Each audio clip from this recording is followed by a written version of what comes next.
नमस्कार दोस्तों, मैं Parasnath life high study IAS में आपका स्वागत है। आज हम लोग राजा महेंद्र प्रताप सिंह राज्य विश्वविद्यालय अलीगढ़ के बीएड थर्ड सेमेस्टर एग्जाम 2023 जो 14 दिसंबर 2023 से एग्जाम होने जा रहा है, उसके लिए पेपर 305 DI अर्थात हिंदी शिक्षण या पेडागोजी ऑफ हिंदी का यूनिट फर्स्ट आधारभूत संरचना, स्थान, सिद्धांत एवं उद्देश्य का प्रैक्टिस सेट 2 हल करेंगे। इसके टॉप 100 अति महत्वपूर्ण प्रश्न हल करेंगे। यहाँ से निश्चित रूप से एग्जाम में प्रश्नों के सेम टू सेम आने की संभावना है, इसलिए आप लोग वीडियो को पूरा देखिएगा। पहले यूनिट वाइज, उसके बाद फुल प्रैक्टिस सेट हल करेंगे। यह पेपर 50 अंक का होगा, 75 प्रश्न दिया रहेगा, 65 प्रश्न हल करना है आप लोगों को, अर्थात एक प्रश्न 0.76 अंक का होगा और समय 2 घंटे अर्थात 120 मिनट का होगा। इस पेपर में पास होने के लिए आप लोगों को कम से कम 20 अंक प्राप्त करना होगा, अर्थात 26 प्रश्न सही करना होगा। दोस्तों, प्रश्नों पर आएँ, लेकिन उससे पहले प्लीज़ आप लोग वीडियो को ज़्यादा से ज़्यादा शेयर कीजिए, जिससे सभी लोगों को लाभ हो सके। अपने कॉलेज के ग्रुप, दोस्त यार जो भी बीएड कर रहे हैं और जहाँ से आप बीएड कर रहे हैं, जो फर्स्ट ईयर के बच्चे आए हुए हैं फर्स्ट सेमेस्टर के, उन्हें भी इस चैनल के बारे में बताएं। यदि आप लोग सब्सक्राइब नहीं किए हैं चैनल को, तो प्लीज़ चैनल को सब्सक्राइब कीजिए तथा वीडियो को लाइक और शेयर जरूर कीजिए, इससे मोटिवेशन मिलता है। आइए देखते हैं प्रश्नों को। पेपर 305 अर्थात हिंदी शिक्षण का यूनिट फर्स्ट आधारभूत संरचना, स्थान, सिद्धांत एवं उद्देश्य, इसका पार्ट 2 हल करेंगे। क्लियर है? इसका पार्ट 1 हम लोग हल कर चुके हैं, तो इसका पार्ट 2 हल करेंगे। यदि आप लोग डिस्क्रिप्शन में जाकर लिंक आप प्लेलिस्ट BD 305 DI के सामने इस जगह पर आप क्लिक करेंगे, प्लेलिस्ट में पहुंच जाएंगे, जहां पर सारी वीडियो आपको एक जगह मिल जाएगी। इस पॉइंट को आप ध्यान रखना। उसके नीचे जस्ट देखेंगे link of playlist all paper, तो वहाँ पर सारे पेपर का क्रम से आपको मिल जाएगा। ठीक है, आइए देखते हैं प्रश्नों को। पहला प्रश्न है, चिंतन का अर्थ है A विचार करने की कला, B विचार विमर्श, C अभ्यास, D उपयुक्त सभी। तो चिंतन का अर्थ क्या है आप लोग बताइए। चिंतन का अर्थ होता है विचार करने की कला, कहते हैं विचार, चिंतन कर रहा है, विचार कर रहा है। ठीक है, अभ्यास एक अलग चीज हो जाता है। अगला प्रश्न है, भाषा तथा लेख का प्रभाव पड़ता है A निबंधात्मक परीक्षा में, B लघुत्तरी परीक्षा में, C अति लघुत्तरी परीक्षा में, D वस्तुनिष्ठ परीक्षा में। वस्तुनिष्ठ परीक्षा में तो भाषा और लेख का प्रभाव ही नहीं पड़ेगा, उनको ऑब्जेक्टिव है। तो सही जवाब हो जाएगा 2 का ध्यान रखना, A निबंधात्मक परीक्षा में, क्योंकि निबंधात्मक परीक्षा सबसे बड़ी होती है, लिखने की आपको पूरा स्वतंत्रता दी जाती है। अगला प्रश्न है, सीखे हुए ज्ञान को अस्थायी रूप देना किस नीति का उद्देश्य है A दत्तकारी नीति, B स्वतंत्र अध्ययन नीति, C पुनरावृत्ति नीति, D अभ्यासकारी नीति। सही जवाब हो जाएगा D अभ्यासकारी नीति। अगला प्रश्न है, शिक्षण विधि कहते हैं, तो सही जवाब हो जाएगा, ध्यान रखना, A पाठ वस्तु द्वारा प्रस्तुतिकरण की शैली को। अगला प्रश्न है, शिक्षण नीतियां एवं शिक्षण विधियां, तो ध्यान रखना इसका सही जवाब हो जाएगा C एक दूसरे से सहसंबंधित हैं। अगला प्रश्न है, महत्वपूर्ण प्रश्न है, आप लोग ध्यान रखना। हमले निवेदन है, प्लीज़ वीडियो को लाइक और शेयर कीजिए। कॉलेज ग्रुप, दोस्त यार जो भी जहाँ से आप बीएड कर रहे हैं, हर जगह वीडियो को शेयर कीजिए। और जो फर्स्ट ईयर के बच्चे हैं, जहाँ से आप बीएड कर रहे हैं, वहाँ उस कॉलेज के जो प्रथम सेमेस्टर के बच्चे हैं, उन्हें इस चैनल के बारे में बताइए। निश्चित रूप से हम लोग जुड़े रहेंगे और जो अभ्यास कर चुके हैं उसे पढ़ते रहेंगे धीरे धीरे। जैसे आप लोगों का एग्जाम शुरू हो जाएगा फर्स्ट सेमेस्टर वालों का, हम लोग शुरू करेंगे प्रैक्टिस सेट, या फिर अगर ऑब्जेक्टिव हुआ तो निगेटिव, अगर डिस्क्रिप्टिव हुआ तो उसको भी देखेंगे, थ्योरी। ठीक है, तो प्रश्न है, the language of thought of the child के लेखक हैं। सही जवाब हो जाएगा A पियाजे। अगला प्रश्न है, संप्रेषण में आने वाली एक प्रमुख बाधा है, तो आप बताइए क्या है। तो सही जवाब हो जाएगा 7 का D ध्वनि प्रदूषण। ध्वनि प्रदूषण क्या होती है, बहुत ज़्यादा शोरगुल है तो आप अच्छे से संप्रेषण अर्थात बातचीत नहीं कर पाएंगे। बाकी श्रोता को अंग्रेजी कम ज्ञान, कोई बात नहीं, हिंदी में बात करेगा। स्रोत या प्राप्त स्थान के बीच की दूरी, एक से अधिक माध्यमों का उपयोग, सारी चीज़ें हैं, लेकिन जो प्रमुख बाधा है ध्वनि प्रदूषण है। अगला प्रश्न है, निम्नलिखित में से कौन सी भौतिक भाषा नहीं है। A खराब स्वास्थ्य, B अदृश्यता, C पूर्व अधिगम, D शोर। सही जवाब हो जाएगा C पूर्व अधिगम जो है ये भौतिक भाषा नहीं है, बाकी खराब स्वास्थ्य, अनिश्चितता, शोर, ये सारी चीजें हैं। अगला प्रश्न है, संप्रेषण पारस्परिकता के भाव में विचारों एवं भावनाओं की दूसरों के साथ भागीदारी है या कथन है? सही जवाब हो जाएगा बी, एडलर का। अगला प्रश्न है, संप्रेषण प्रक्रिया के प्रमुख 4 तत्वों में सम्मिलित नहीं है। सही जवाब हो जाएगा बी, भाषा, स्रोत, संदेश, माध्यम है। अगला प्रश्न है, संप्रेषण शब्द अंग्रेजी के पर्याय कम्युनिकेशन की उत्पत्ति किस शब्द से मानी जाती है? सही जवाब हो जाएगा सी, कम्युनिस से। आप लोग ध्यान रखना, अंग्रेजी शब्द कम्युनिकेशन, लैटिन शब्द कम्युनिकेयर, ये भी पूछ सकता है, ठीक है, लिया गया है। तो अंग्रेजी कम्युनिकेशन किससे बना है? लैटिन शब्द कम्युनिकेयर से लिया गया, जिसका अर्थ होता है प्रदान करना, भाग लेना या संचारित करना। कम्युनिकेयर शब्द कम्युनिज मूल से बना है, जिसका अर्थ है सामान बनाना या साझा करना। अगला प्रश्न है, प्रजातांत्रिक प्रशासन में किस प्रकार का संप्रेषण अधिक प्रचलित है? सही जवाब हो जाएगा सी, ऊर्ध्वगामी संप्रेषण। अगला प्रश्न है, प्राचीन भाषा को कहते हैं? तो सही जवाब हो जाएगा ए, मूल भाषा। अगला प्रश्न है, भाषा को विभाजित किया जाता है? ए, प्रयोग की दृष्टि से, बी, व्यवहारिक दृष्टि से, बी, दोनों दिन में से कोई नहीं। सही जवाब हो जाएगा सी, ए, बी, दोनों। अगला प्रश्न है, हिंदी की बोलियां हैं? ध्यान रखना, सही जवाब हो जाएगा सी, 18 है।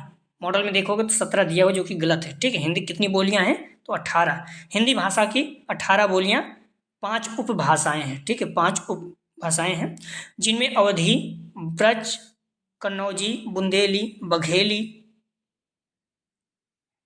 हड़ौती, खड़ी बोली, हरियाणवी, राजस्थानी, छत्तीसगढ़ी, मालवी, नागपुरी, खरोटा, पंच परगनिया, कुमाऊनी, मगही, मेवाती, फीजी, ये सारी चीज़ें हैं, आप देख लीजिएगा, ठीक है। संसार में लगभग कितनी भाषाएं बोली जाती हैं? सही जवाब हो जाएगा, ध्यान रखना, ये लगभग 4000। अभी नॉर्मली आप देखोगे तो 7000 करीब, कई आपको मिल जाएगा 7000, कई 6000, जो लेकिन जो स्टैंडर्ड है प्रमुख रूप से 4000 भाषाएं हैं, ठीक है। बाकी अभी वर्तमान में आप सर्च करो, कई 7 मिल जाएगा, कई 6.5 मिल जाएगा, ठीक है, 6300 ऐसे कुछ मिल जाएगा, लेकिन जो सही है, सही जवाब हो जाएगा ए, ठीक है। तो इस पॉइंट को ध्यान रखना। अगला प्रश्न है, पाठ पुस्तक शिक्षण का डॉट डॉट होती है? सही जवाब हो जाएगा ए, आधार। पाठ पुस्तक शिक्षण का आधार होती है। अगला प्रश्न है, किस विधा के शिक्षण में मौन वाचन प्रभावकारी होता है? मौन वाचन मतलब शांत होकर पढ़ना, ठीक है। सही जवाब हो जाएगा 18 का ए, निबंध। आगे कहानी, कविता, नाटक, ये सब में आपको बोलना पड़ेगा। अगला प्रश्न है, व्याकरण को शब्दानुशासन किसने कहा? सही जवाब हो जाएगा डी, महर्षि पतंजलि ने। अगला प्रश्न है, द्वुत पाठ किसके द्वारा किया जाता है? ये छात्र के द्वारा, भी शिक्षक के द्वारा, सी, ए, बी, दोनों, डी में से कोई नहीं। तो आप लोग ध्यान रखें, द्वुत पाठ मतलब होता है पढ़ना, तेजी से पढ़ना। सही जवाब हो जाएगा ए, छात्र के द्वारा, ठीक है। द्वुत पाठ किसके द्वारा किया जाता है? तो ए, छात्र के द्वारा। अगला प्रश्न है, पाठ योजना निर्माण का उपागम है? ए, अमेरिकन उपागम, बी, भारतीय उपागम, सी, ब्रिटिश उपागम, डी, उपयुक्त सभी। सही जवाब हो जाएगा डी, उपयुक्त सभी। अगला प्रश्न है, पाठ योजना के किस उपागम में अनुभव को विशेष महत्व दिया जाता है? सही जवाब हो जाएगा 22 का बी, ड्यूबी तथा किलपैट्रिक उपागम। अगला प्रश्न है, भारत में पाठ योजना निर्माण में किस उपागम को विश्वविद्यालय में अधिक प्रयोग किया जाता है? सही जवाब हो जाएगा ए, हर्बर्ट उपागम। अगला प्रश्न है, शिक्षक का अंतिम लक्ष्य डॉट डॉट का सर्वांगीण विकास करना है? तो सही जवाब हो जाएगा बी, व्यक्ति का। शिक्षक का अंतिम लक्ष्य व्यक्ति का विकास करना, व्यक्ति का सर्वांगीण विकास करना है। अगला प्रश्न है, शिक्षण कौशलों के विकास के लिए व्यवस्था की जाती है? सही जवाब हो जाएगा ए, सूक्ष्म शिक्षण की। अगला प्रश्न है, ज्ञान बोध, प्रयोग, विश्लेषण, संश्लेषण एवं मूल्यांकन, इन शिक्षण के उद्देश्यों को किस पक्ष में रखा जाता है? सही जवाब हो जाएगा 26 का, ध्यान रखना, ए, ज्ञानात्मक पक्ष। एक असेसमेंट आपको ध्यान रखेंगे तो सेकेंड ईयर 4th सेमेस्टर आप पढ़ेंगे तो वहाँ मिलेगा, तो आप उसमें देखेंगे तो ज्ञानात्मक, क्रियात्मक, भावात्मक, इन सारी चीज़ों को आप अच्छे से पढ़ेंगे। ठीक है, जैसे आप जब सेकंड ईयर में जाएंगे तो असेसमेंट फॉर लर्निंग रहेगा, उसमें अधिगम के लिए आकलन आपका एक पेपर ही है, तो उसमें सारी चीज़ें बहुत विस्तार से पढ़ेंगे। तो 26 का सही जवाब हो जाएगा ए। अगला प्रश्न है, हिंदी भाषा शिक्षण साहित्य में व्यवहारवादी मनोवैज्ञानिक हैं, तो सही जवाब हो जाएगा बी, स्किनर महोदय। अगला प्रश्न है, शिक्षण सूत्र निम्न में से किन पर आधारित होते हैं, सही जवाब हो जाएगा बी, बाल प्रकृति पर। अगला प्रश्न है, भाषा एक कौशल है और इसका विकास अभ्यास पर ही निर्भर करता या कथन है, सही जवाब हो जाएगा बी, थॉर्नडाइक का। अगला प्रश्न है,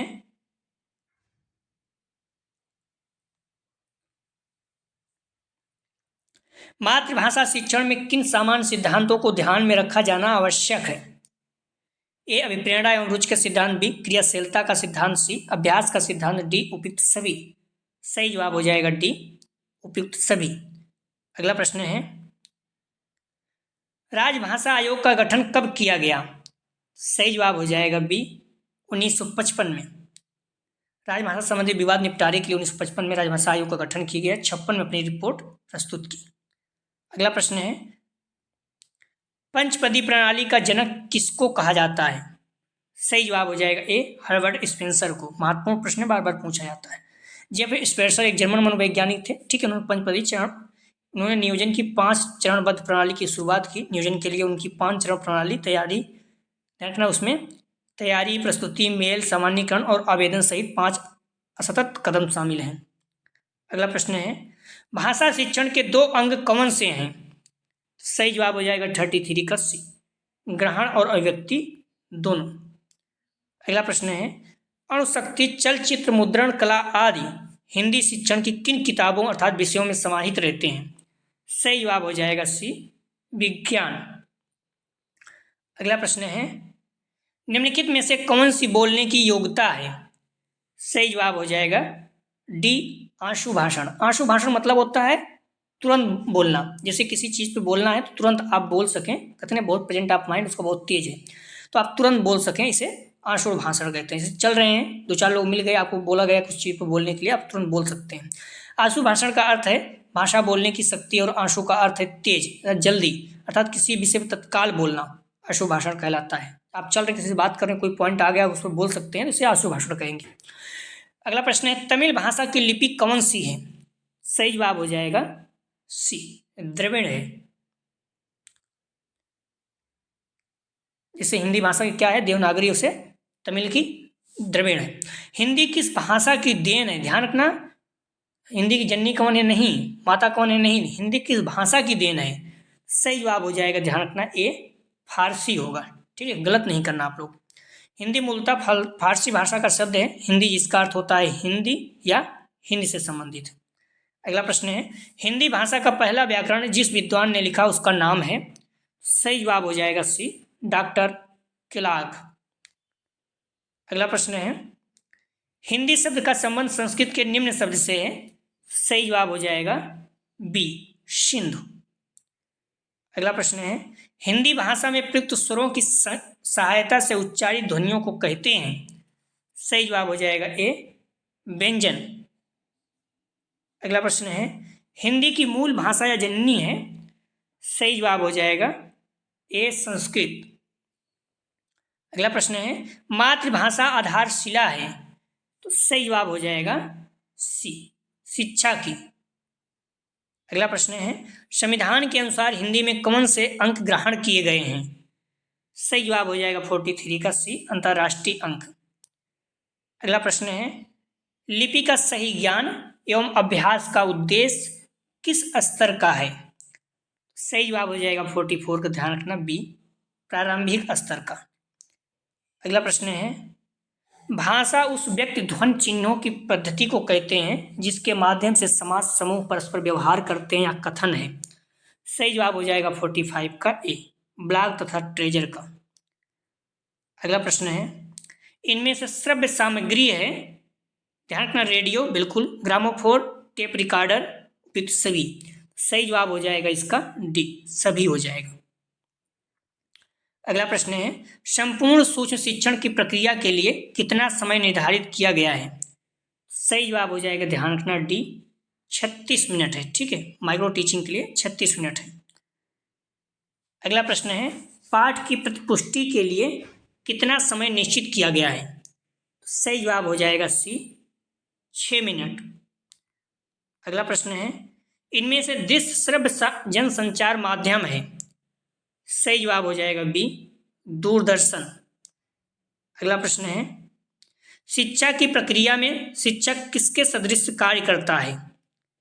सही जवाब हो जाएगा सी, धुरी के। अगला प्रश्न है, पाठ योजना निर्माण का सर्वाधिक लाभ मिलता है? सही जवाब हो जाएगा ए, शिक्षक को। अगला प्रश्न है, विद्यालय में अनेक गतिविधियां होती हैं, अतः छात्रों के सामाजिक विकास के लिए कौन सी गतिविधि उपयुक्त है? सही जवाब हो जाएगा सी, ऐतिहासिक स्मारकों का भ्रमण।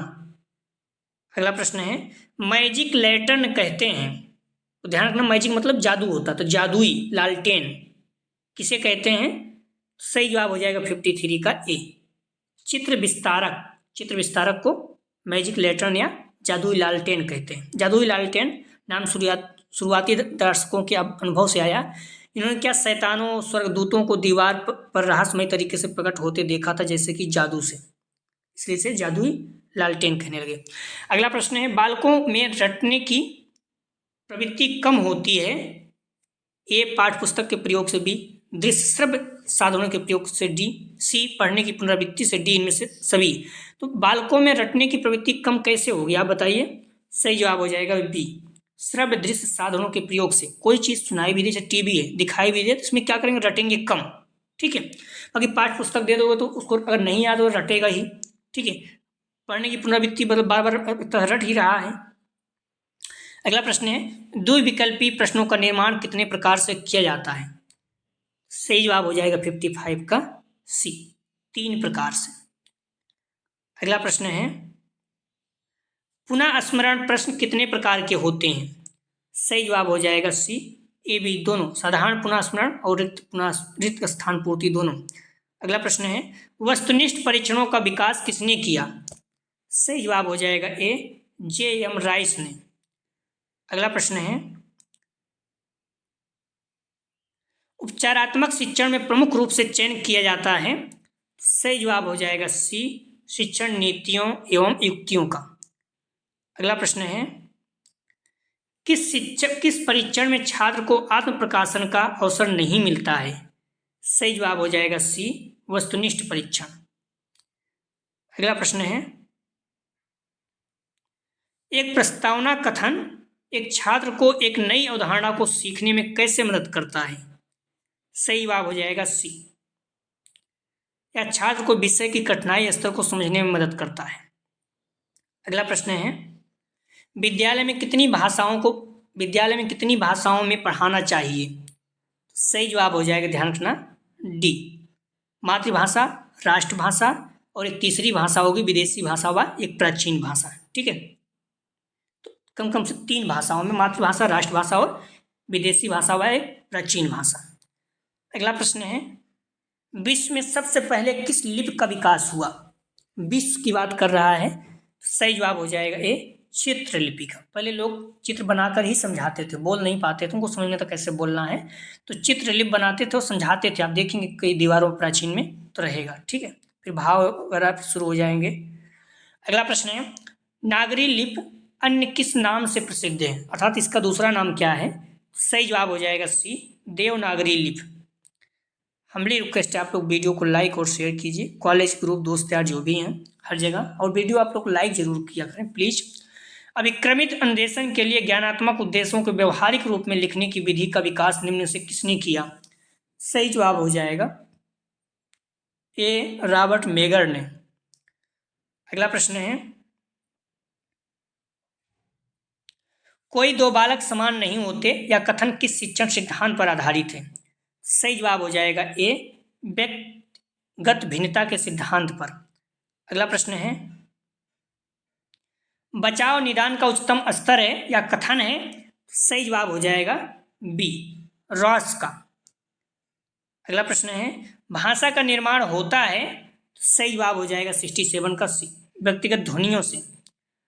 अगला प्रश्न है शब्द किसे कहते हैं, सही जवाब हो जाएगा 68 का ए, एक या एक से अधिक सार्थक वर्ण समूह को, दो या दो से अधिक वर्णों के सार्थक मेल को शब्द कहते हैं। ठीक है, तो दो या दो अधिक से, तो एक या, ध्यान रखना शब्द किसे कहते हैं, तो यहाँ पर एक से अधिक रहेगा। ठीक है, एक या एक से अधिक सार्थक वर्ण समूहों को नहीं, बल्कि दो या दो से अधिक वर्णों के सार्थक मेल को। ठीक है, तो यहाँ पर गलत लिखा गया, इस पॉइंट को आप ध्यान रखना। ठीक है, शब्द किसे कहते हैं, एक से अधिक। ठीक है, दो या दो से अधिक, क्योंकि एक रहेगा तो हो ही नहीं पाएगा। ठीक है, तो इस पॉइंट को आप लोग ध्यान रखना।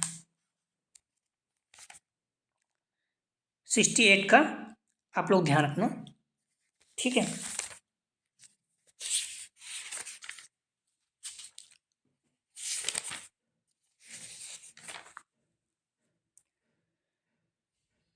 शब्द किसे कहते हैं, एक या एक से अधिक सार्थक वर्ण समूहों को।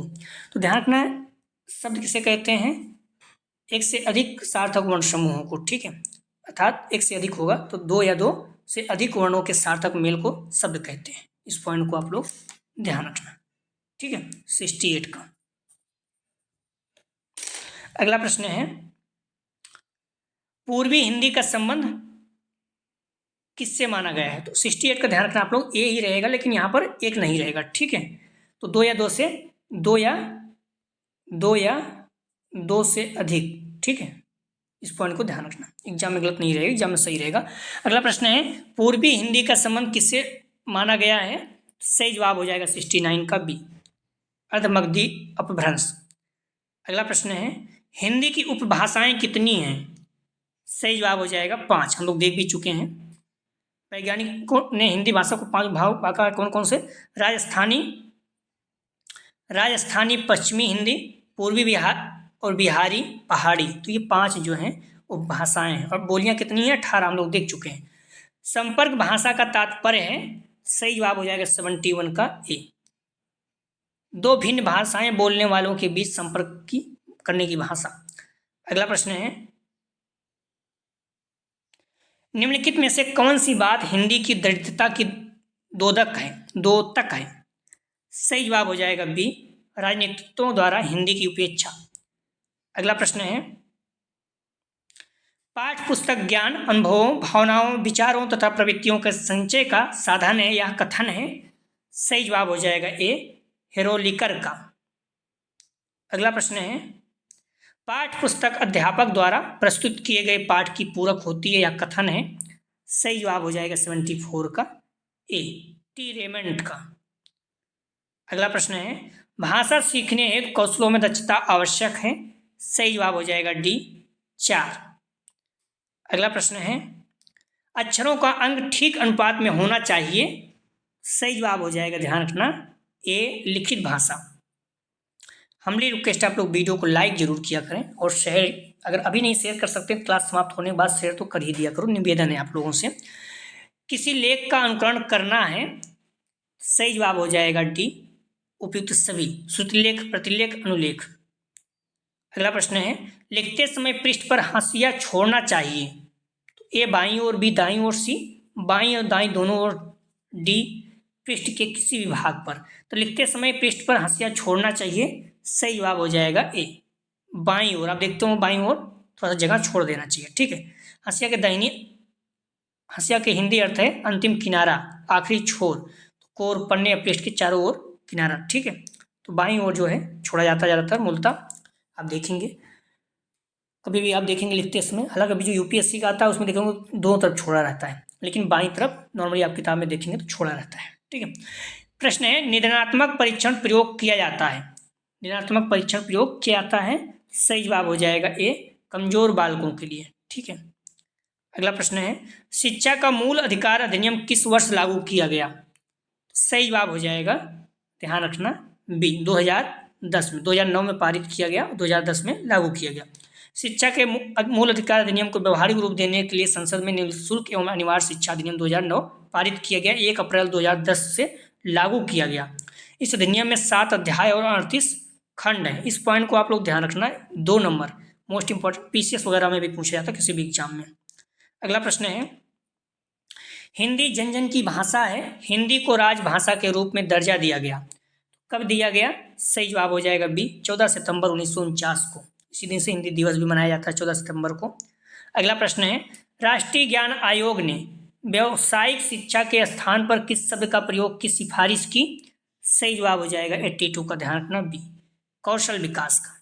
ठीक है, अगला प्रश्न है, 82 का सही जवाब है बी। अगला प्रश्न है, उपचारात्मक हिंदी शिक्षण हेतु प्रयुक्त कीजिए, उपचारात्मक हिंदी शिक्षण हेतु प्रयुक्त कीजिए। सही जवाब हो जाएगा 83 का सी, निदानात्मक परीक्षण। अगला प्रश्न है, उद्दीपन परीक्षण, उद्दीपन परिवर्तन कौशल के घटक हैं।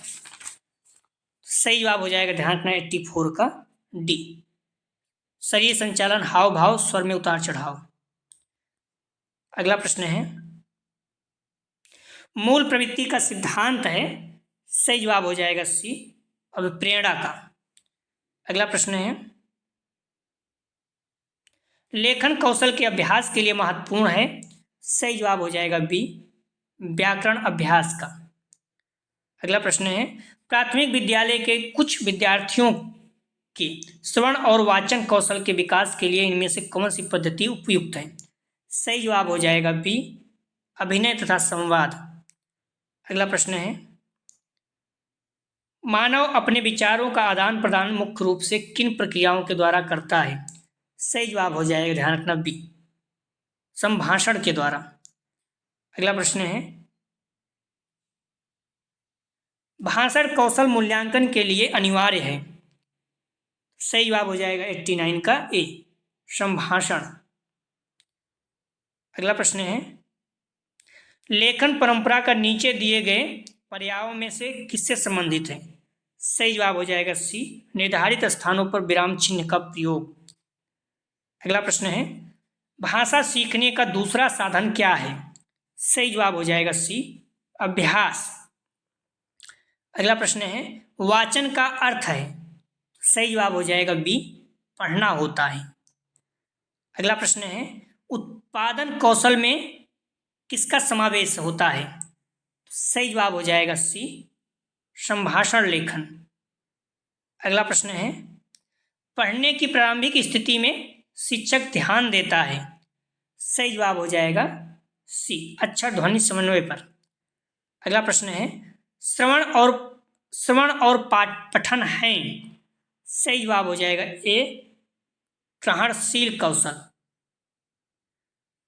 अगला प्रश्न है, मूल्यांकन का क्रियात्मक पक्ष है। सही जवाब हो जाएगा डी, संभावीकरण। अगला प्रश्न है, जो प्रश्न निश्चित, स्पष्ट और संक्षिप्त होते हैं वह। सही जवाब हो जाएगा बी, वस्तुनिष्ठ परीक्षा के अंतर्गत आते हैं। कुछ प्रश्न आप लोग इसका जवाब जरूर दीजिएगा कमेंट सेक्शन में, नहीं पता है तो पिछले वीडियो में देख लीजिएगा। मौखिक भाषा की न्यूनतम इकाई है ए वर्ण, बी स्वर, सी ध्वनि, डी व्यंजन। भारत की राजभाषा है ए हिंदी, बी उर्दू, सी हिंदुस्तानी, डी अंग्रेजी। हमारे देश में हिंदी दिवस कब मनाया जाता है? 5 सितंबर, 14 सितंबर, 10 नवंबर, 14 अक्टूबर। विचार विमर्श का घटक है ये समस्या, बी छात्र समूह, से शिक्षक अर्थात नेता, डी उपयुक्त सभी। अगला प्रश्न है, भाषा ए बोधगम्य होती है, बी जड़ होती है, सी विकासोन्मुख होती है, डी उपयुक्त सभी। अगला प्रश्न है, ज्ञानात्मक उद्देश्य कितने प्रकार के होते हैं? ए 3, बी 4, सी 6, डी 7। तो आप लोग ध्यान रखना, अगला जो हम लोग टेस्ट हल करेंगे यूनिट 2 305 डी आया था हिंदी का ही, यूनिट 2 हिंदी शिक्षण की प्रमुख विधियाँ एवं विधियाँ प्रणाली पाठ्य पुस्तक।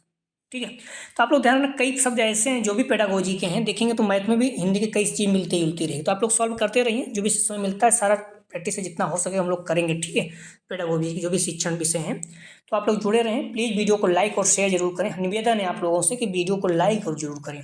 ठीक है, शेयर भी जरूर करें। वीडियो देखने के लिए धन्यवाद दोस्तों।